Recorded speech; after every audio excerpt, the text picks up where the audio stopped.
Now to an 8 News exclusive investigation. AJ Lagoe uncovers widespread mortgage fraud affecting thousands of homeowners all across Virginia. If you have ever bought or sold a home, this is a story you don't want to miss. This could be, a saving grace for us. What Daryl Henderson calls a saving grace is in fact a signature that reads Linda Green. We found those 2 words could save some people from foreclosure, but at the same time put other homeowners at risk. It causes me not to sleep well at night. Look at this. There's a Linda Green signature on Mary Mitchell's mortgage documents and one on Daryl and Carrie Henderson's. We went to the courthouses in Richmond, Henrico, and Chesterfield, and in a matter of just minutes found Linda Green signatures on dozens of area families' mortgages. This lady here is a very important woman, according to all these papers. But look at the signatures. You don't have to be a handwriting expert to see they were not signed by the same person. That makes them fraudulent. We are regularly seeing falsified documents. All these different looking signatures have one thing in common. They can be traced back to a Georgia-based company named Docs that lots of banks and mortgage companies hired to create and sign documents. Investigators believe these Linda Green signatures were written by dozens of different employees simply because the name was easy to spell, and they were put on thousands of mortgage documents here in the Commonwealth and across the nation. How crazy is this that they thought they could get away with this? I mean, these things are blatant frauds. I think they thought they could get away with it because they didn't think. Just a few weeks ago, the federal government, by way of the Office of the Comptroller of the Currency, issued a cease and desist order against Docs and its parent company, LPS, alleging they executed mortgage and foreclosure documents with inaccurate information and without authority. This is allowing lawyers like Tom Dominowski to successfully fight banks trying to foreclose on a family's home. They just were creating false paperwork. People were just signing because they were told to sign, and no one was thinking. This may be something that can, balance it out where we can, have a little ammo to help us. For the Hendersons, it helps them contest their foreclosure and possibly force the bank to renegotiate payment plans. We are actually in a bad mortgage, and it's the payments are higher than what we thought they would be.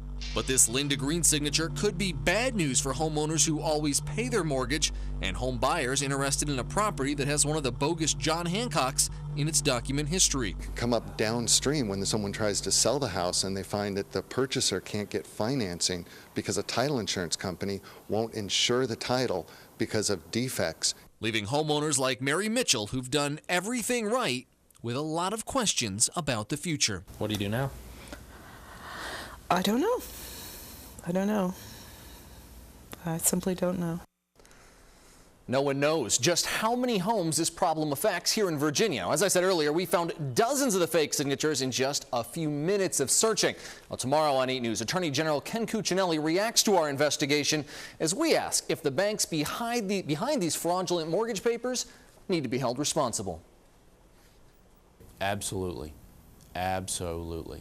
And we'll also tell you how you can check to see if your mortgage documents are among the thousands in question as a result of this fraud. That's tomorrow on 8 News at 5 and 6. Juan, over to you. Now to a story you'll see only on 8. AJ Lagoe continues his investigation into fraudulent mortgage documents that could put the ownership of your home in doubt.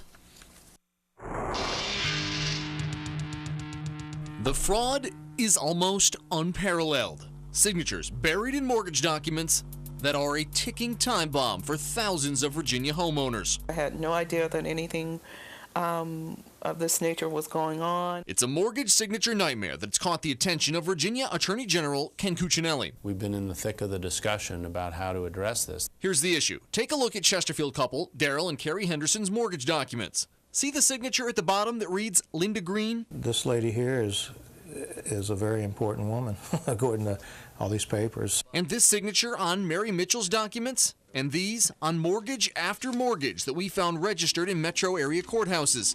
You can see they all have the same name on them, Linda Green. But you don't need to be a handwriting expert to see the signatures are all different, as is Linda's title and often the bank she allegedly works for.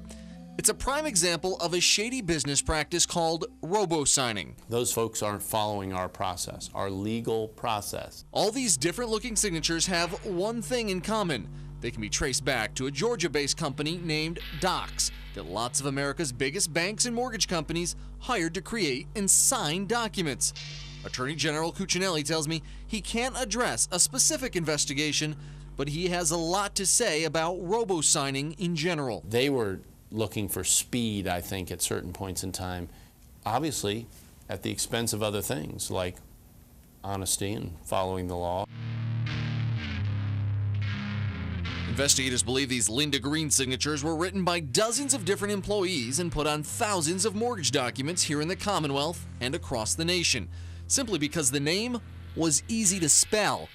In late June, the federal government, by way of the Office of the Comptroller of the Currency, issued a cease and desist order against Docs and its parent company, LPS, alleging they executed mortgage and foreclosure documents with inaccurate information and without authority. Recording and all the steps, that slows you down. You know, God forbid we, actually paper deals and follow the law and do those kinds of things. The robo-signing issue is on the verge of blowing up in courtrooms across the country. They just were creating false paperwork. As lawyers like Tom Dominowski prove, the paperwork banks are using to foreclose on the homes of families like the Hendersons have been falsified. Somebody loses their home in a foreclosure. In some cases, you're able to go back and actually get them their house back. Yes. It's easier, of course, if they haven't left the house. So what we're getting back for them is the title to their house. Great news for those in foreclosure. This may be something that can, balance it out where we can, have a little ammo to help us. But potential bad news for homeowners who always pay their mortgage and home buyers interested in property that has one of the bogus John Hancocks in its document history. It can come up downstream when someone tries to sell the house and they find that the purchaser can't get financing because a title insurance company won't insure the title because of defects. Leaving homeowners like Mary Mitchell, who've done everything right, with a lot of questions about the future. What do you do now? I don't know. I simply don't know. I asked the Attorney General if the banks behind this fraud need to be held accountable. Absolutely. Absolutely. And we're intent on doing that. The Attorney General says if you find one of those bad signatures in your mortgage, you should let his office know. And if you want to check your mortgage documents, they're all available at the Circuit Court Records Room in the city or county where your home is located. Christina? Are banks using forged documents to foreclose on people's homes? In our continuing investigation into mortgage fraud, we uncovered documents that show they are.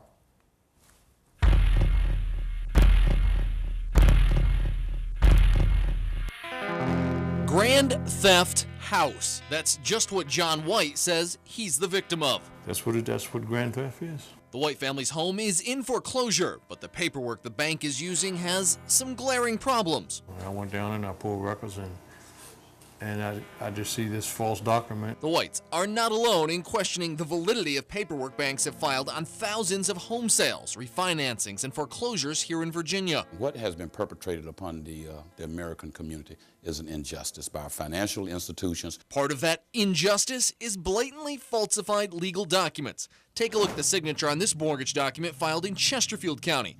Crystal Moore is listed as a vice president, and Brian Bly is the notary public. But on this other mortgage, Brian Bly is the VP of a bank and Crystal Moore is the notary. And even more bizarre, compare the signatures on the two documents. You don't need 20/20 vision to see they don't match. Anybody can look at them papers and see that things are not written right and things are not done right. And it's all screwed up. Screwed up through a practice known as robo-signing, where many of America's biggest banks hired outside parties to manufacture mortgage documents, often signing papers using fake names or titles. They just were creating false paperwork. People were just signing because they were told to sign, and no one was thinking. We recently told you all about Linda Green and the dozens of different variations of signatures of that name we found on mortgage documents in area courthouses. But what we're uncovering now is even more shocking. We found thousands of legal papers with forged signatures, like the Crystal Moore, Brian Bly signings we showed you. Here's another example, at least 4 different variations of the signature for a Corel Harp, who, if all these papers are to be believed, is a vice president of SunTrust, American Home Mortgaging, Option 1 Mortgage Company, and Mortgage Electronic Registration Systems, Inc., aka MERS, all at the same time. We haven't focused as much on robo-signing. That's really more of a national issue. That's Terry Sue, Secretary of Veterans Affairs and Homeland Security on Governor Bob McDonnell's staff. She's chairing the governor's foreclosure task force, but what she calls a national issue we found is in fact allowing banks to take the homes of thousands of Virginians like the Whites. It's upsetting. Using paperwork that clearly is fraudulent. But now many homeowners are fighting back, taking the banks to court with claims that if they can't prove with legitimate documents that they own the note on their house, then they don't have a legal right to foreclose. I definitely fight for my property. A Nevada grand jury has just indicted 2 people linked to a massive robo-signing scheme, the first criminal charges in association with the falsifications of foreclosure documents. Many victims here in Virginia are pushing for Attorney General Ken Cuccinelli to do the same thing. Now, if you'd like to read a copy of the indictments, we put a link on our website at WRIC.com. Banks using fraudulent documents to sign away the American dream. That's just what one Virginia Community Action Group says is happening. Here's more of my continuing investigation exposing mortgage fraud in the Commonwealth. What has been perpetrated upon the American community is an injustice by our financial institutions.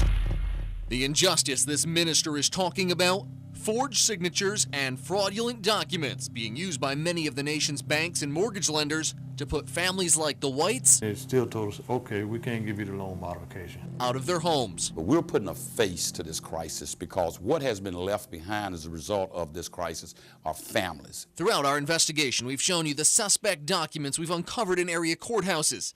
Here's a prime example. Take a look at the signature on this mortgage paperwork filed in Chesterfield County. Crystal Moore is listed as a vice president, and Brian Bly is the notary public. But on this other mortgage, Brian Bly is the VP of a different bank, and Crystal Moore is the notary. And even more telling, compare the signatures on the 2 documents.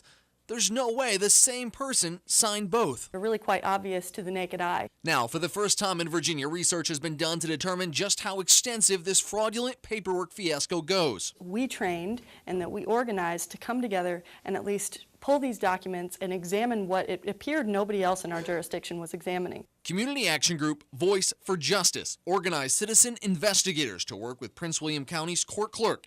They pulled the records on 10% of the 16,000 foreclosures in the county from 2004 to 2009, more than 1,600 documents. As we pulled up those documents, we found some things that just cannot bear to be overlooked. 45% of the documents they looked at come from institutions under investigation for robo-signing. They also uncovered a mirror image of what our 8 News investigative unit has been reporting on for months. Families forced out of their homes with fraudulently manufactured documents. For instance, we have here one example of a woman alternately named Chris or Christine Anderson, depending on which signature is being indicated, who signed for 7 different financial institutions, all as a vice president. And the signatures for these 7 different Christine Andersons for 7 different institutions clearly do not match. The signatures are a fraud on a legal document. That makes the documents no good. Now, homeowners like John White are using this evidence to fight their foreclosure. I just think the whole thing is just, I mean, if I walk out of this, I walk out with nothing.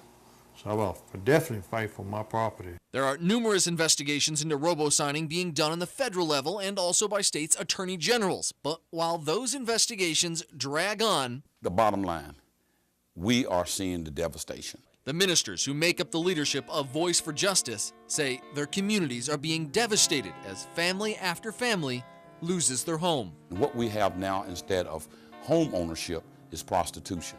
What we have instead of families is now drug activity. Homes that are blighted, homes that are just sitting there abandoned. Voice has called for meetings with Attorney General Ken Cuccinelli and Governor Bob McDonnell, demanding further accountability by the financial institutions behind this signature scam. It's time to hold these financial institutions accountable for the devastation that they created as they run off and count their dollars. Just within the last week, a Nevada grand jury indicted 2 people allegedly involved in a massive robo-signing scheme. These are the very first criminal charges filed in association with the falsification of foreclosure documents. Now, many victims here in Virginia are calling on Attorney General Ken Cuccinelli to do the same thing here. If you'd like to read a copy of those indictments, we've put a link on our website at WRIC.com.